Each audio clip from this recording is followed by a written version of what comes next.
اعوذ باللہ من الشیطان الرجیم، بسم اللہ الرحمن الرحیم۔ کیا حال ہے میرے بچوں مداح اور میرے چاہنے والوں؟ بیٹا اب میں پہلے سے اللہ کے فضل سے اور آپ لوگوں کی دعاؤں سے پہلے سے بہت بہتر ہو رہا ہوں، اور انشاءاللہ اب اگر میں یہ سمجھوں کہ میں اب جوان ہو جاؤں تو وہ تو میں ہو نہیں سکتا، تو وہ یہ ہے کہ اور کوئی پرابلم نہ ہو۔ اب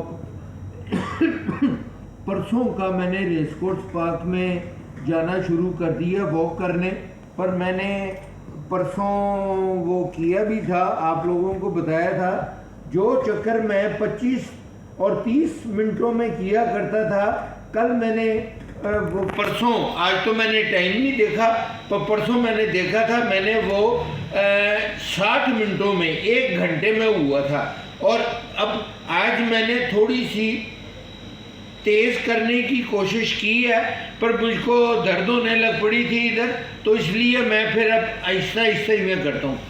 اب وہ پھرتے پڑنی چاہیے کبوتروں میں کہ جیسے ہوتی ہے، اب تنبل میں ہوا ہوں، تو جو تنبل ہوتا ہے وہ پہلے دن گر جاتا ہے اگر زور لگاؤں تو میں اب اپنی زبان میں آپ کو کہوں کہ میں اگر زور لگاؤں گا تو میں گر جاؤں گا، تو میں گھر آنا چاہتا ہوں، آرام آرام سے ہی آؤں۔ یہ اب میں اپنے وہ کرتا ہوں۔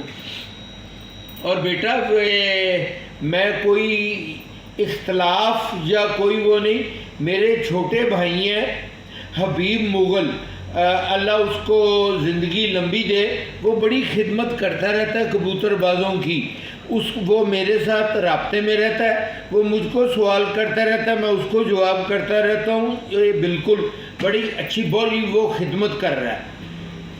عامر شکیل اور حبیب مغل یہ وہ آدمی ہیں جنہوں نے سب سے پہلے پریس میں، اب تو سارے یہ موبائل کا زمانہ آ گیا، اب ہر آدمی انٹرویو دے رہا ہے، پر یہ 2 آدمی اور انہوں کے جو استاد ہوتے تھے وہ ہوتے تھے، پچھلے دن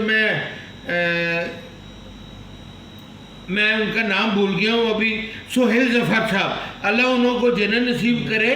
یہ وہ آدمی ہیں جنہوں نے کبوتر بازی لائم لائٹ میں لے کے آئے تھے۔ کل کے پرسوں اس نے حبیب مغل نے مجھ کو ایک چھوٹی سی کلپ بھیجی تھی انگلینڈ کے اور باہر کے یورپ کنٹریز کی کبوتروں کی پیڈیگری کی۔ کتوں کی پیڈیگری ہوتی ہے، کبوتروں کی بھی پیڈیگری ہوتی ہے، پر بیٹا مجھ کو کئی لوگ، بہت زیادہ لوگوں نے اصرار کیا ہے کہ آپ انٹرویو دیتے رہتے ہیں، آپ اپنی کتاب لکھیں۔ بیٹا اب ہمارا جو شوق ہے نا یہ والا، جیسے پاکستان کے سیاستدان ٹھیک نہیں ہو سکتے جھوٹ بولیں گے، ویسے ہی کبوتر باز بھی ٹھیک نہیں ہو سکتے جھوٹ بولیں گے۔ ایک دفعہ کی بات ہے بہت پرانی، اللہ اس کو جنت نصیب کرے، طارق عزیز کو یہ جو ہوتا تھا، کیا نام ہوتا تھا پروگرام، نیلام گھر میں طارق عزیز نے ایک سوال کیا تھا کہ دنیا میں سب سے زیادہ جھوٹے لوگ کون ہوتے ہیں، تو کسی نے جواب نہیں دیا، اخیر میں اس نے آپ ہی کہا تھا کبوتر باز۔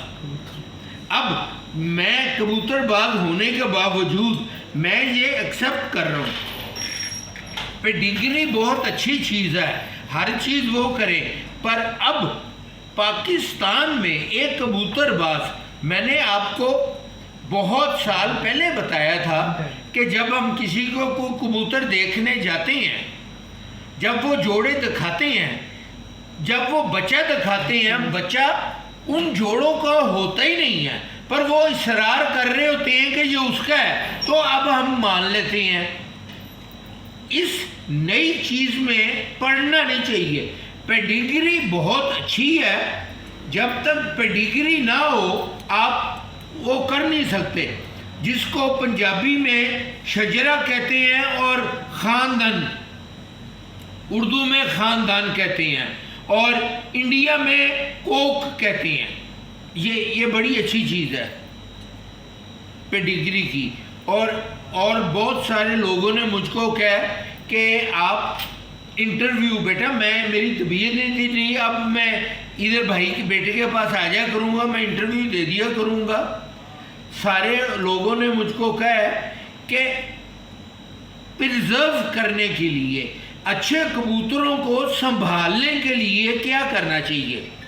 بیٹا سنبھالنے کے لیے جیسی مادی ہو ویسا ہی نر ان کو لگانا چاہیے، انہوں کی بریڈ کو پیور کرنے کے لیے۔ پر اگر آپ نے جب اڑانا ہے تو انہوں میں کو کراس کر لیں گے تو آپ وہ اڑا لیں گے۔ اب اس میں پھر کوئی وہ نہیں، میاں ندیم بشیر کی چھت پہ 3 سال لگاتار بڑی زبردست کبوتر بازی ہوئی ہے۔ تینوں سال جو کبوتر پاکستان میں ریکارڈ کر کے بیٹھے ہیں وہ دیکھنے میں بالکل عام سے کبوتر تھے۔ آغا والی کبوتری، اب جوڑوں کی بات ہر آدمی نیا کہتا ہے جی جوڑ، اس کے جوڑ اتنے کھلے تھے پر اس نے 2 سال ریکارڈ کی ہے، ریچ اڑتا تھا، اگر بازار میں پڑا ہو تو کوئی آدمی مفت بھی نہ لے کے جائے۔ تو بیٹا اب میں آپ کو بتا رہا ہوں کہ ضروری نہیں ہے کہ خوبصورت کبوتر کے ساتھ لگائیں تو انہوں کے بچے بھی خوبصورت نکلیں اور اچھے بھی اڑیں۔ اڑانے کی چیز بالکل اور ہے اور خوبصورتی کی چیز بالکل اور ہے۔ جو سمجھدار ہوگا وہ کر لے گا۔ اچھا بیٹا آپ رات کو 9 بجے میرے سے رابطہ کر لیا کریں۔ خدا حافظ۔ پاکستان زندہ باد۔